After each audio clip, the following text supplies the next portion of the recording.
chicos, hoy haremos un pequeño repaso de nomenclatura, la primera parte, ¿sí? Que va a ser muy importante la nomenclatura para la materia química inorgánica, ya que la necesitan para cuando están estudiando el enlace químico, por ejemplo, y bueno, y todas las familias de los compuestos que involucran la química inorgánica. Recordemos cuando ustedes eran chiquitos, iban al jardín de infantes, les han enseñado algunos símbolos, como por ejemplo este símbolo o este, y ustedes sabían que cada símbolo tenía un nombre. En este caso sería B, en este caso sería Z, y en este caso sería la H. Para poder escribir, nosotros teníamos que saber entonces el nombre del símbolo y el símbolo. De la misma manera, en matemática, si a mí me escribían estos símbolos, sabíamos que también tenían un nombre. 3, 4 y 5. Cualquier carrera que estudiemos nosotros que involucre la química, es necesario, sí o sí, conocer los símbolos de quién. De los elementos químicos, obviamente. Los elementos químicos se combinan para formar los compuestos químicos. Por lo tanto, tenemos que saber el símbolo de cada elemento o de los más importantes y el nombre que le corresponde a ese símbolo, ¿sí? Entonces, el símbolo de un elemento se representa con una letra mayúscula. Si hay otro elemento que empieza con la misma letra, luego se le escribe a continuación de la letra mayúscula una letra minúscula. Por ejemplo, si nosotros ponemos la letra N, sabemos que este corresponde a qué elemento, al nitrógeno. Si a N le agregamos la letra A, corresponde al sodio. La N con una letra E, al neón. La N con la letra I minúscula, al níquel. La N con la B larga, el niobio, por ejemplo. ¿Sí?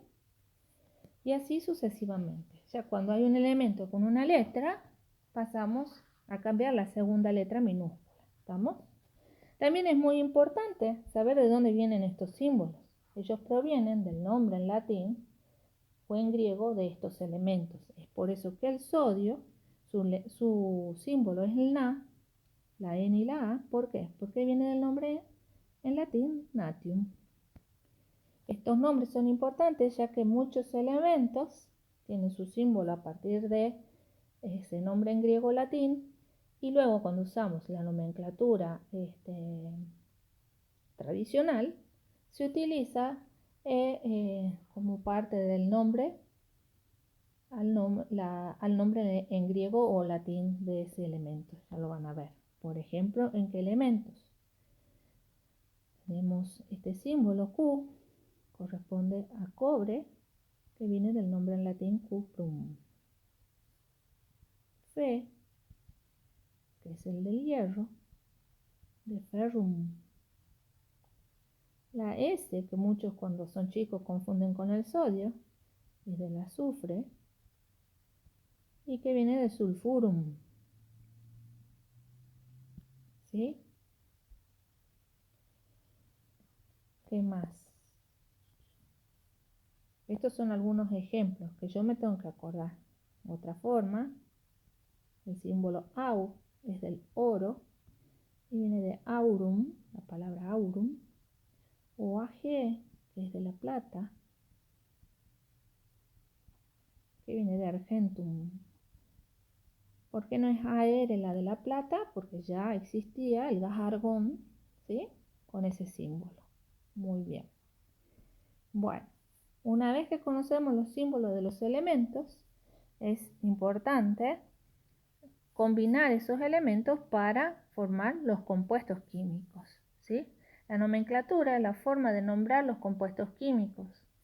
O sea que a cada nombre le corresponde una determinada fórmula o a cada fórmula un determinado nombre. El nombre de los elementos, por lo general, puede ser de tres formas, de tres tipos. La nomenclatura puede ser la de stock, la estequiométrica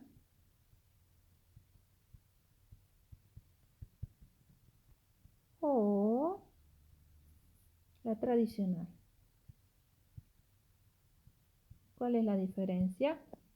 La de stock, al final del elemento, lleva el número de oxidación escrito con números romanos, en romanos. O sea, por ejemplo, y generalmente se le pone al elemento que tiene más de un número de oxidación. Por ejemplo, esto sería óxido de cobre 1, entre paréntesis. La estequiométrica nombra la cantidad de oxígeno y la cantidad de cobre. Entonces, en este caso, la estequiométrica sería monóxido, porque es un solo oxígeno, de dicobre. ¿Sí? Y la tradicional es la que nombra o utiliza las terminaciones oso, ico. Oso para el menor número de oxidación, ico para el mayor número de oxidación. Como en este caso el cobre está actuando con número de oxidación 1, vamos a decir, el nombre sería óxido, y ahí utilizamos la parte en latín de él, aquí, perdón, aquí, óxido cuproso, terminación oso, y la primera parte viene de cuprum, ¿lo ven? Muy bien. Es un pequeño repaso. Veamos ahora, veamos ahora,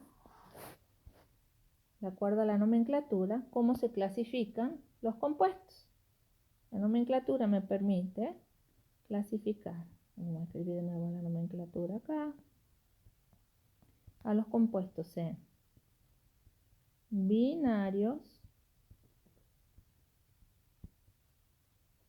ternarios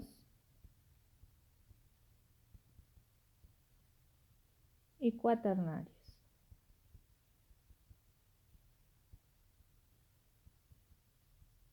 ¿Sí? Hoy vamos a estudiar los compuestos binarios, vamos a repasar los binarios. ¿Qué significa binarios?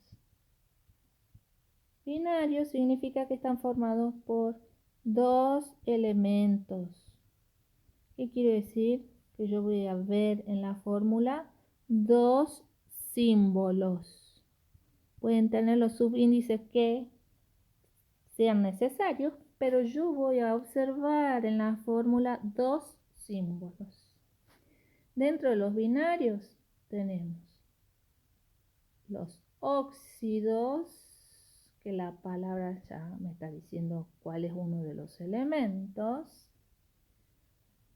los hidruros, también me está diciendo quién está presente, los peróxidos y por último las sales binarias.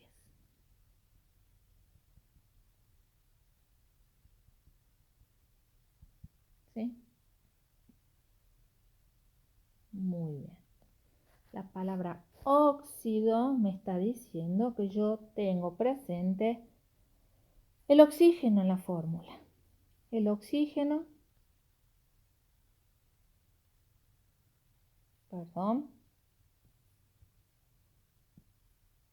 que puede estar unido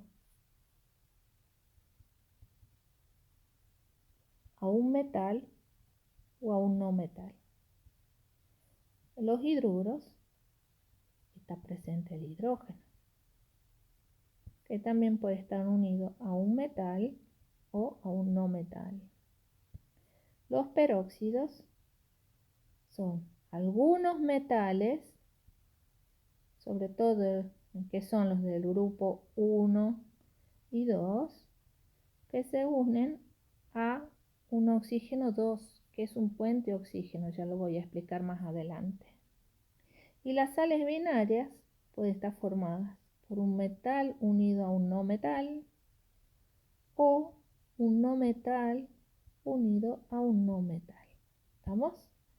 Pero antes de ver cómo formamos estos compuestos, tenemos que ver los números de oxidación de los elementos. Entonces, lo importante aquí es que ustedes repasen y se hagan una listita de los elementos y sus números de oxidación. Si nosotros hacemos un pequeño dibujito de la tabla periódica, los altos se llaman elementos representativos y serían el grupo 1, el 2 y de aquí 13, 14, 15, 16 hasta el 18. ¿Sí? Los que estaban acá en el medio eran los elementos de transición. Nosotros, para estudiar primero, vamos a ver, como les digo, los elementos de este grupo. Ahora vamos a hacer un circulito de los representativos, que son,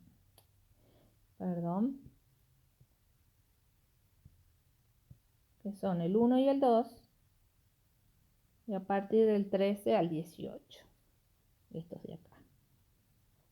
¿Sí? También me tengo que acordar que en la tabla periódica, ¿qué hay acá? Hay una pequeña escalerita que dividía a quiénes, a los metales de los no metales. Aquí tenemos los no metales. Y que el último grupo es el de los gases nobles, que ellos no se combinan con nadie, porque tienen completo el octeto. ¿Sí? Entonces, ¿quiénes son los no metales? Los que están por arriba de la escalerita. ¿Estamos? Bueno, estos elementos representativos, cuando hablamos de los metales, ocurre lo siguiente. Todos los elementos que están en el grupo 1 tendrán número de oxidación 1. ¿Quiénes son los que están ahí? Son el litio, el sodio, el potasio, el rubidio y el cesio. Los que están en el grupo 2, estamos hablando de esta parte, tenemos el berilio, el magnesio, el calcio, el estroncio,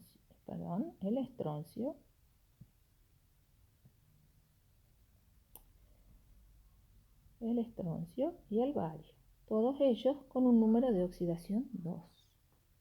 Luego, si pasamos al grupo 3, ahí tenemos al boro y al aluminio, ¿sí? Que actúan con valencia o número de oxidación 3. ¿Estamos? ¿Qué más tenemos por aquí? Esos son importantes. ¿Estamos? Si vemos los no metales, los vamos a ver separados luego. ¿Por qué? Porque ellos tienen la característica de tener más de un número de oxidación, igual que los elementos de transición. ¿Sí? Algunos elementos que están acá en el medio abajo, digamos en el grupo 4, como el plomo también, o el paladio, tienen también 2 números de oxidación. Por lo pronto, todos los del grupo 1, del grupo 2 y estos del grupo 3 tienen un solo número de oxidación. Veamos ahora qué va a ocurrir con los siguientes elementos. Hay elementos, como decíamos, que tienen 2 números de oxidación. ¿Qué hago para estudiármelos?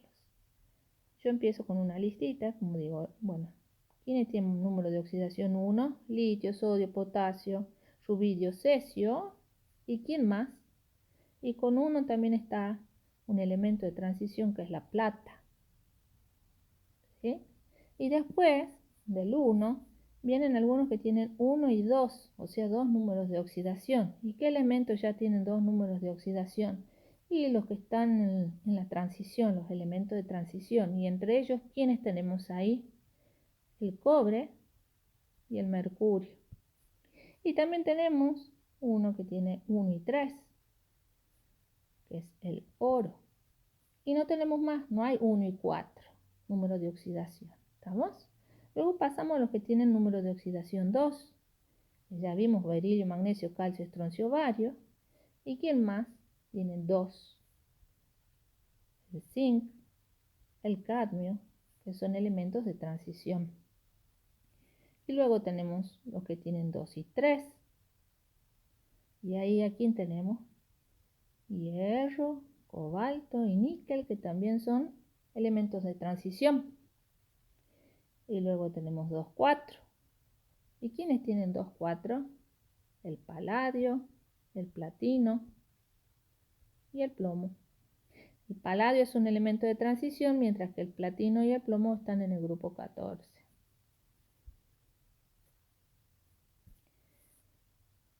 No tenemos 2, 5 ni 2, 6, quedamos ahí. Luego tenemos dos elementos de transición que tienen muchos números de oxidación. Uno es el cromo, que tiene 2, 3 y 6. Y el manganeso, que tiene 2, 3, 4, 6 y 7. Estos dos elementos se caracterizan porque con el mayor número de oxidación se combinan para formar ácidos. Aquí también, manganeso con 6 y 7. Y el cromo con su número de oxidación más 6. Muy bien. Ahora podríamos ver a los no metales, que los voy a escribir aquí. Todos los que están en el grupo 17, que sería o el 7A, es el grupo de los halógenos. Recuerden que el número de oxidación, el número del grupo, es el número de electrones que tienen la última capa. ¿Se acuerdan? Los electrones de valencia. Entonces, los halógenos tienen como mayor número de oxidación el más 7. Y de ahí todos números impares. 5, 3, 1, que sería más 1, y menos 1. Los del grupo, ¿quiénes son los del grupo de los halógenos? Me estoy olvidando de nombrarlos. ¿Quiénes son los halógenos? Lo vamos a poner con otro color. Y los halógenos son flúor, cloro, bromo, yodo. Donde el flúor solo actúa con valencia 1, es la excepción. Luego tenemos el grupo 16 o 6A. Por lo tanto, su número mayor de oxidación va a ser más 6 y también va a bajar. El otro bajaba en números impares, acá en pares, más 6, más 4, más 2 y menos 2. ¿Y quiénes son los que están ahí? Miren de fácil que es para estudiar. El oxígeno, el azufre, el selenio y el teluro. Donde el oxígeno, es la excepción, tiene estado de oxidación menos 2 y menos 1.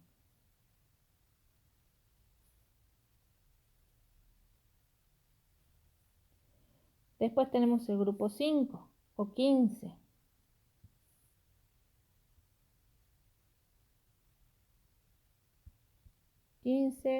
O 5A, ¿sí? Ellos tendrán número de oxígeno más 5, más 3 y el menos 3.